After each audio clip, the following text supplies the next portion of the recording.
delighted to share it with you this morning.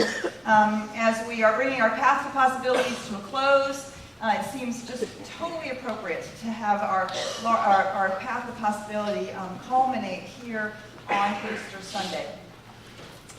I want to just share with you that we had just an extraordinary evening Friday night here with our Seder dinner. I want to say thank you to all those folks that were a part of it, our beautiful ritual team, our readers, those folks who have a Jewish tradition in their background. We just had a wonderful evening and an opportunity to celebrate the Last Supper, which was originally, of course, a Seder dinner, a Passover dinner, and we explored how the Christian symbolism of the Eucharist, the communion, the bread and the wine, come directly out of that tradition. And the Seder dinner is a celebration of the freedom that we experience when we release ourselves from bondage, based, of course, on the story of Moses leading the children of Israel out of the bondage of the Egyptians. And we reflected that evening on how we are in bondage, where we are enslaved, and how we lead ourselves or are led out of that into freedom. And of course, then as we come now to the Easter service, the Easter moment where we speak about the resurrection, the ultimate freedom, the ultimate possibility that we explore in the notion of resurrection, the notion of immortality, the notion of eternality that we are gifted with in the understanding of in this wonderful symbology of the resurrection. So we're springboarding off of that beautiful Seder dinner into today, our Easter celebration. And I'm just delighted that you're with us to celebrate it with us. So we invite you to open your hearts and minds to whatever is here for you. As we are open to the presence of God, we simply invite it to pour in to us at this moment.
wherever all the other fabulous instruments are you play with us. Thank you so much.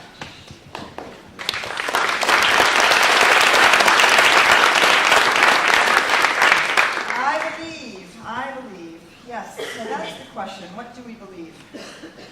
What do we believe? Well, Easter service, of course, resting right at the heart of the Christian tradition, representing and having us take a look at this conversation of the resurrection and what that's all about, and what the life of Jesus, the master teacher, was all about. The science of mind, what we teach here at the Center for Spiritual Living, is deeply rooted in many traditions, but certainly rooted in the Gospels and the teachings of Jesus. Specifically, some really, actually radical things that he said. Jesus was known to say, I and the Father are one. I and the Father are one. When you see me, you see the Father. What we understand here at the center, what we understand in Science of Mind, is that this man, this Jewish rabbi, had some extraordinary mystical experiences, some deep revelations, some amazing relationship with the divine, such that he knew, beyond a shadow of a doubt, who he was. He knew that I and the Father are one. Now, how many of us, if we have gone out into our communities and we have talked about it and we say, well, God and I are one, I'm one with God. Sometimes people look at us a little funny, right?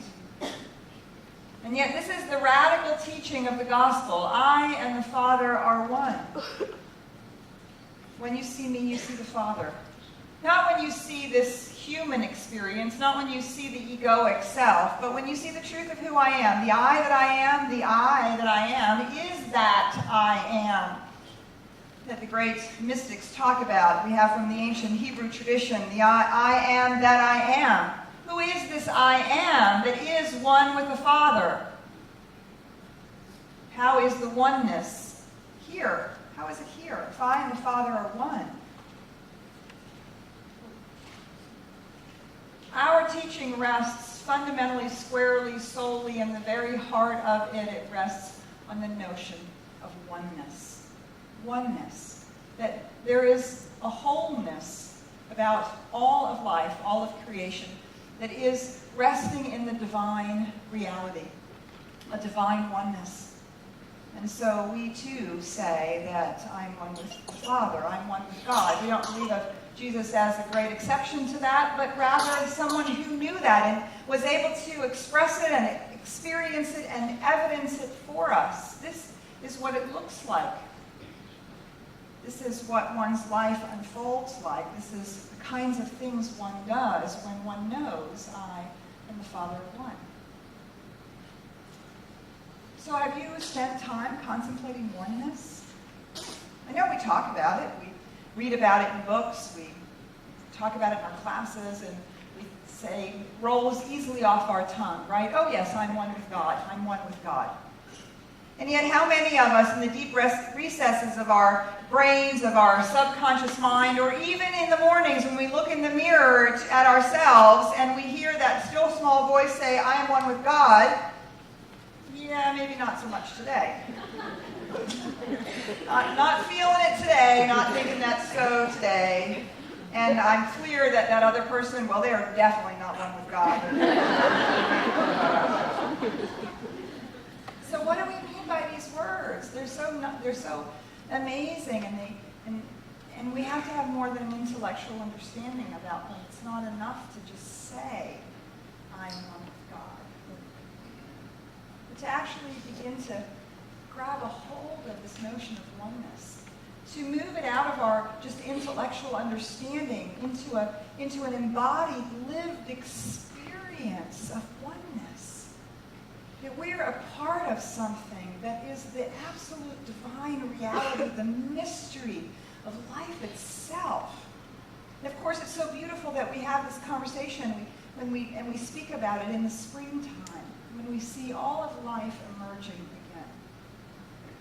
Where did it come from? Where did it go during the winter? And here it is emerging again. How does the seed know to grow? What's in it that causes it to burst forth? Well, it's that one life, that oneness, that one life. I've spent a lot of time contemplating the notion of oneness and meditating on it for days and weeks and months and years on end. Because it is the very radical heart and soul of our spiritual teaching, of our tradition. And it's not enough to just give it lip service. But to really contemplate this idea of oneness, to feel it in our bones, in the very marrow of our being, to know beyond the shadow of a doubt that we are one with the whole. This is the gift that oneness gives us. It allows us to have those moments. We spoke about it in our Sunday morning class right before service. Those moments when we find ourselves laying in bed or walking around in our day, and all of a sudden we have that choke of angst when we realize, yes, we too will die. Many of us have faced that experience. And not just in terms of with some diagnosis or some miracle, but just the prevalent experience as we grow older and we're no longer teenagers who think like we're going to live forever. And we all of a sudden discover, actually, you know what? We're not going to live forever. Not in this body. This body is going to come to an end. And what do we do in those moments? What do we reach for? Where do we go with it other than in that moment of fear, of the uncertainty, of the unknown, of the what happens next? Oneness. Oneness. And that's the story of the resurrection, the promise of what happens next.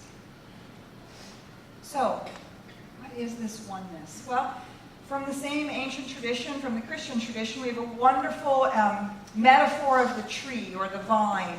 And the church is this beautiful tree, this beautiful vine. It has many branches. And Jesus is at the head, and we're all a part of that. And it's a wonderful metaphor of oneness, that if they were all part of this living essence, this living being, this living reality. And so when I first began exploring the notion of oneness, I spent a lot of time with the idea of nature, of a tree as somehow representing oneness. Because I have a huge love affair with nature. It speaks great to me. And so I spent a lot of time contemplating, okay, so let's imagine that oneness, that the divine reality is like the tree. It's like the tree trunk. And all of the myriad of creative expressions are like the branches. All of the galaxies and universes and planets and all of life is moving out into all of these different expressions. And then at the end of the branches, we have all the individual beings, all the leaves, like individual beings. And they're all part of the tree, are they not? There's a oneness, a wholeness of the tree that's all a part of itself. And as we can see, the tree loses its leaves, and then it births new ones. Just as all the beings seem to come to an end in this physical reality, and yet new birth is constantly taking place. There's a constant cycle of this growing, living, breathing reality. And so, for a long time, the metaphor of the tree really served me. And yet the tree is still a finite thing, it's still a finite entity, and I noticed that that metaphor could only take me so far. So I'm going to invite you into the metaphor that works for me now. This is the way that I start every prayer that I do, and I started every prayer for years. I started the prayer with the remembrance that there is one life, one power, one wholeness, a oneness. And what I imagine, I invite you to do this thought experiment with me. What I imagine is I begin to imagine a oneness. What is the largest single oneness that I can imagine? Well, for me it's the ocean. It's the ocean. The largest single oneness that I can imagine. And and spiritual traditions use it as a metaphor, even science uses it as a metaphor. If you take a drop of water out of the ocean and you do your chemical analysis of it, the drop of water is exactly the same as the ocean that it came from. And if you put it back in, it goes right back in, and it just is exactly a part of the same. So the ocean is the largest oneness that I can physically get my mind around, that I can imagine. And so I begin to imagine this ocean. So just imagine it, if you would, with me, an ocean. Maybe this is the Pacific Ocean, which is huge and vast and wide and deep. And now, let's just imagine that this ocean that we're imagining has actually no shores. It doesn't have any edges. There's no shore, there's no boundary. It actually goes on infinitely in all directions. An ocean of oneness. There's one presence, one power, one life, one infinite reality. It is an ocean of oneness. An ocean, infinite in all directions. Now, if that's the oneness, if that's the container, if that's the reality of oneness, then creation must be like the waves of the ocean, the waves on top of the ocean. Ernest Holmes in The Science of Mind, he says, the Spirit is forever taking form and leaving the form that it has taken. Taking form and leaving the form that it has taken. And we see it. The tree has the leaves and they grow. And the deciduous tree, those leaves drop and new ones grow again. Constantly taking form and releasing the form that it has taken. And so we can think of this oceanic oneness of life with the waves of creation on its surface. The waves of creation. And sometimes those waves, well, they're lovely. They're small, they're beautiful, there's a gentle breeze, and we can play in those waves, and we play with them, and they're just so much fun and delightful.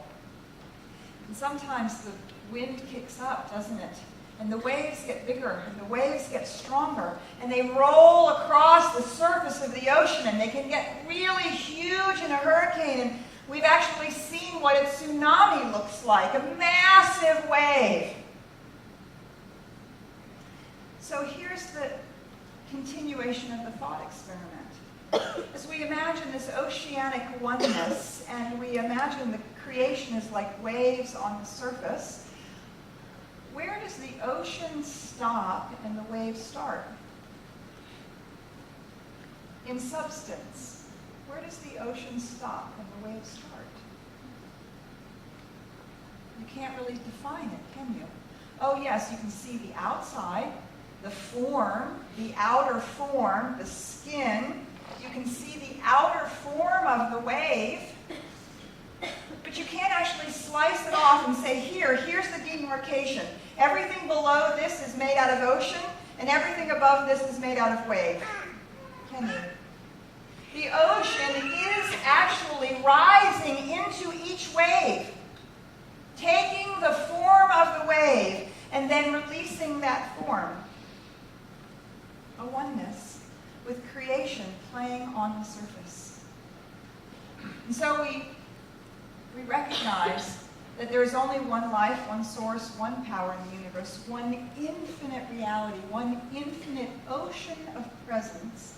And our lives, each one of our lives, is like the waves on the ocean, moving across the surface. Now, what happens if the waves get big? Well, if we're really good at it, we can learn to surf them, can't we? We can learn to surf them and enjoy them and ride the waves and have that be just an amazing experience. And that's what much of our life is about, learning how to surf those waves. We can also drop below the surface of the water. You can drop below the waves. Imagine yourself putting on scuba gear or going into a submersible. How many of you grew up on all the Jacques Cousteau and National Geographic shows that I grew up with when I was a kid? And we imagined going down into the depths of the oceans. And what was it like there? No matter how big the waves are on the surface of the ocean, no matter how much turbulence there is on the surface of the ocean, what's happening underneath? It's calm and peaceful. There's some beautiful currents running through the ocean. That's what's true about life. That's what's true about us. That's what's true about the oneness.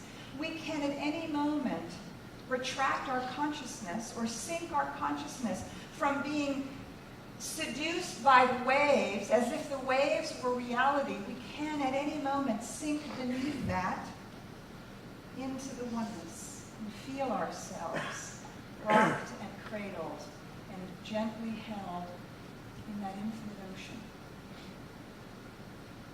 and be a part of that oneness.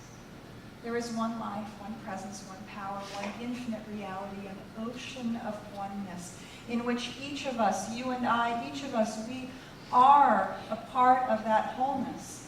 And we can play at the surface of the waves, and we can play and paddle, and we can surf, and we can do all of those things as part of this life experience. And we can at any moment, we can sink beneath that reality, that surface reality of apparent separation, and move into an experience, our experience of oneness, by dropping into that ocean. And knowing that that is actually the truth of reality, and that is the truth of being, and that is the truth all of the time in any situation or circumstance. No matter how big the wave is, and no matter what happens even when the wave appears to disappear, the ocean is forever there, this ocean of oneness. And out of that ocean springs creation. And so it's so beautiful with the Easter season, with the Seder dinner, there's an egg. The egg representing, symbolizing the birth, the rebirth, the constant renewal of life out of this oneness, the cycle of retreating into the oneness and bursting forth again, remembering the oneness and being renewed into this place of rebirth. So today, the kids are all going to have their Easter egg hunt after the services. They're all going to go out there and run around and find their Easter eggs, get their little tokens, and go get goodies in the sanctuary. And we didn't want for the adults to get left out of the play. So since playing is very important, right? We're playing on the waves and we're surfing and we're having a wonderful experience with life. So our greeters, our ushers, have baskets that they're going to pass out to you of Easter eggs. And so as they're being passed, the ushers are going to come forward, and Lainey and Gary are going to come up here with the band and the music team. And we're going to just explore this one power maybe a little differently.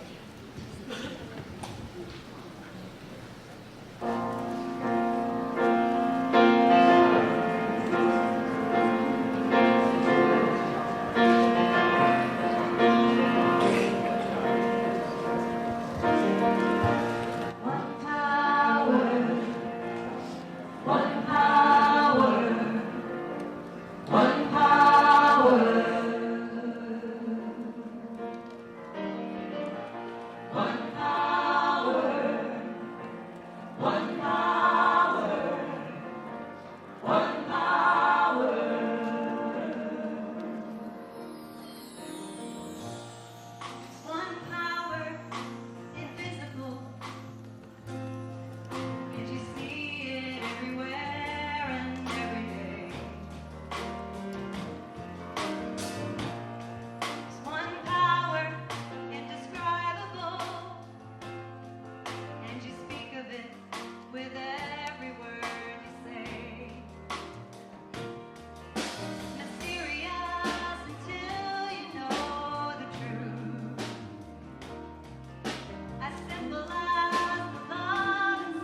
with the story, with the promise of the resurrection.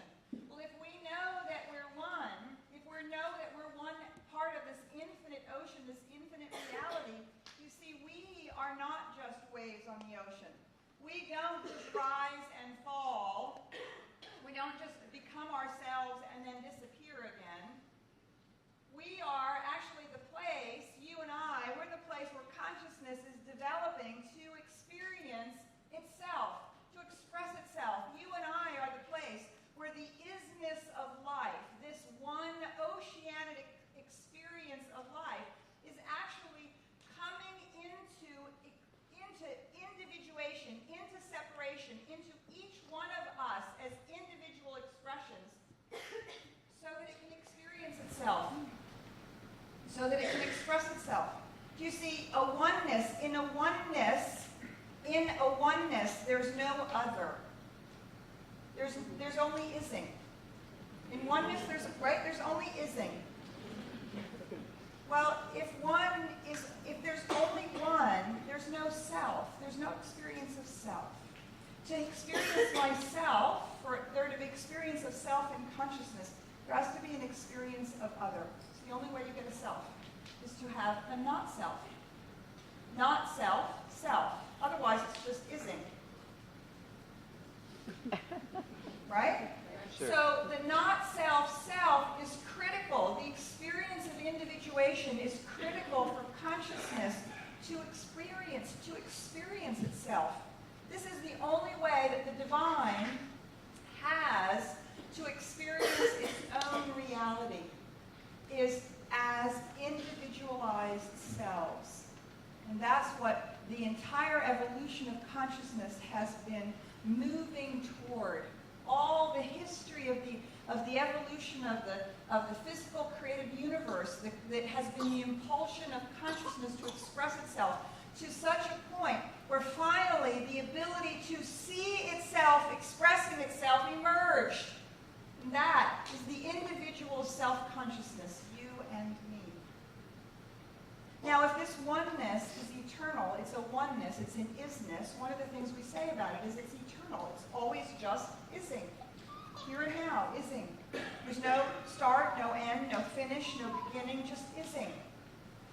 And so if now this oneness has emerged as an individual self-consciousness, in the science of mind, we cannot imagine that that individuated sense of self does not also now have an infinite, eternal reality to express itself, just as the oneness has an infinite, eternal reality to express itself. Now, each individual self-consciousness has the same. You are a place. You are a place. You are a place where consciousness has evolved and emerged and developed to the point where it has burst forth into the ability to see, oh my God, this is creation, this is consciousness, this is how this is all going and working, and isn't it beautiful? And there's so much to express, so much to be, so much to become. To imagine that individuation would cease is an impossibility. It's a logical impossibility according to the science of mind. Because life is forever expanding into its greater fulfillment. Its greater fulfillment requires an infinite reality of expansion. So we cannot imagine life saying, well, all of life will expand, all of individual creation will expand except for you. We don't need you. We're done with you. We don't need your individual expression anymore. You've gone as far as you can go. No, I don't think we need you anymore. Do you see, it makes no sense.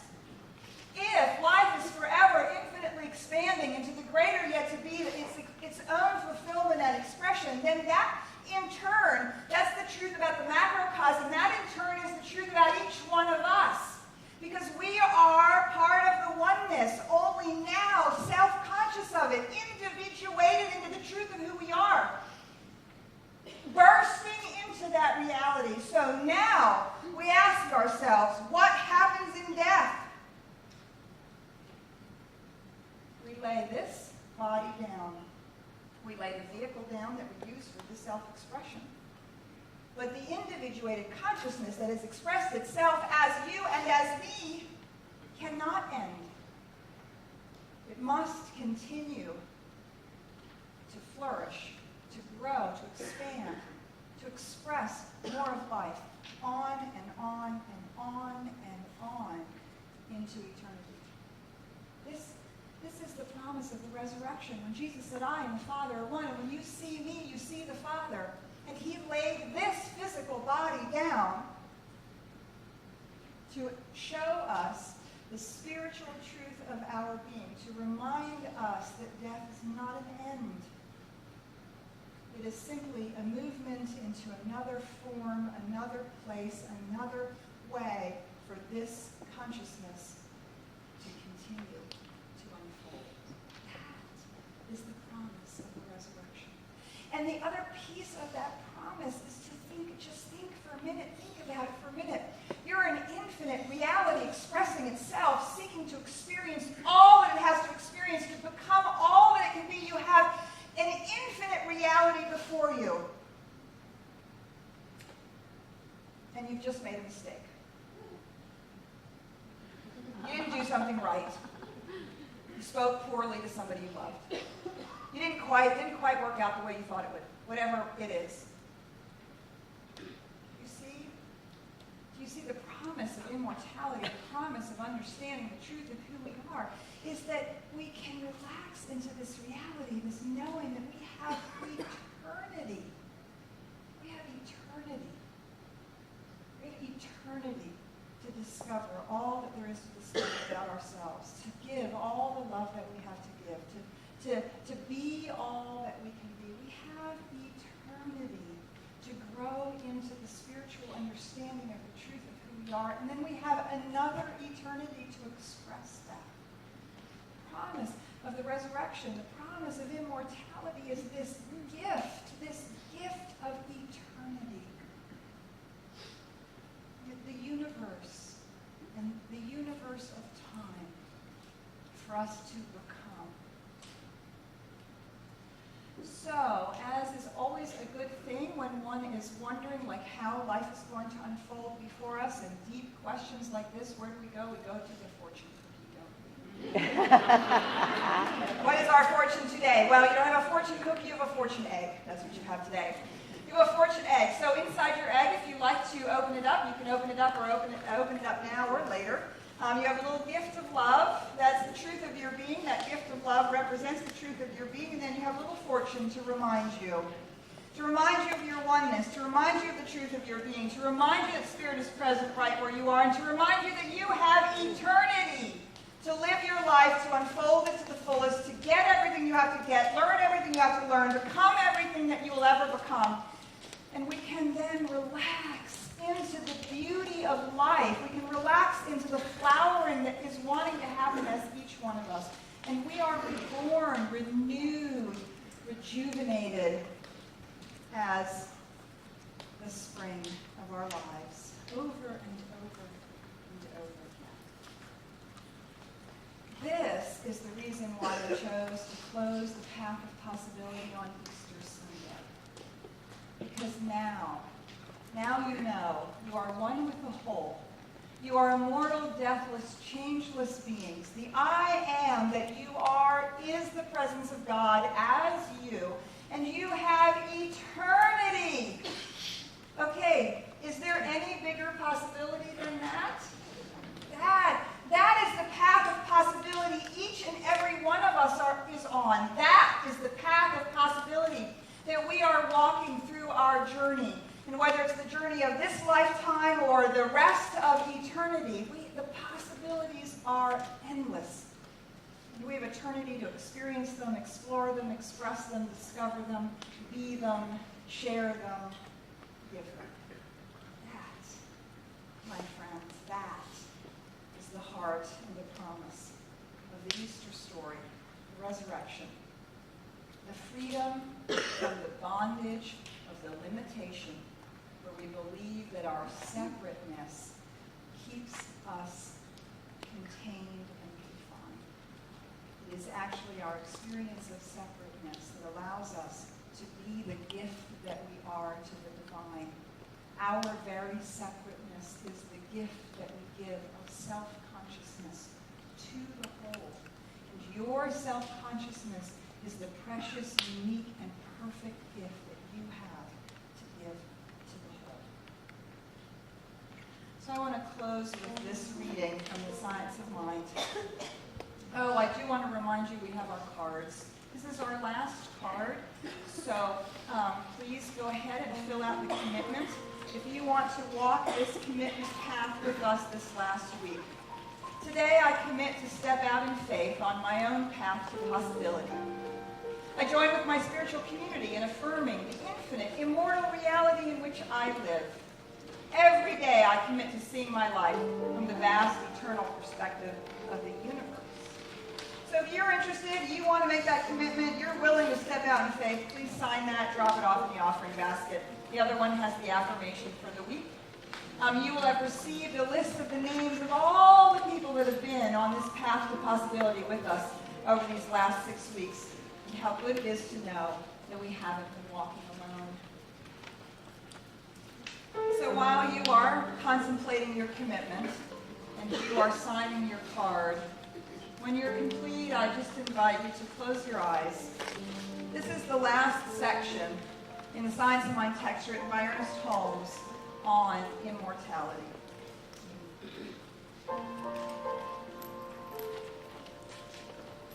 We are born of eternal day, and the spiritual sun shall never set upon the glory of the soul, for it is the coming forth of God into self-expression. We must give ourselves time to work out all problems. If we do not work them out here, we shall hereafter. There will be time enough in eternity to prove everything. Everyone is an incarnation of eternity, a manifestation in the infinite, in the finite of that infinite, which Emerson tells us lies stretched in smiling repose. So with all these facts confronting us, we should learn to trust life. There is no power in the universe which wishes anyone ill. Life is good, and God is good. Why not accept this and begin to live? No one need prepare to meet his God, for he is meeting God every day and each hour in the day. She meets God in the rising sun, in the flowing stream, in the budding rose, in the joy of friendship and love, and in the silence of our own souls. And when we meet each other, do we not feel that subtle presence which flows through all things and gives light and color to our everyday experiences? And so we are an eternal destiny, forever expanding principle of conscious intelligence, the ocean in the drop of water, the sun in its rays. Man, woman, the real human is birthless, deathless, changeless, and God as man, in man, is man. And so we prepare not to die, but to live. The thought of death should slip from our consciousness altogether.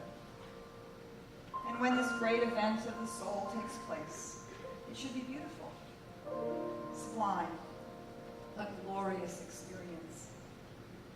As the eagle, freed from its cage, soars to its native heights, so the soul, freed from the home of heavy flesh, will rise and return unto its Father's house, naked and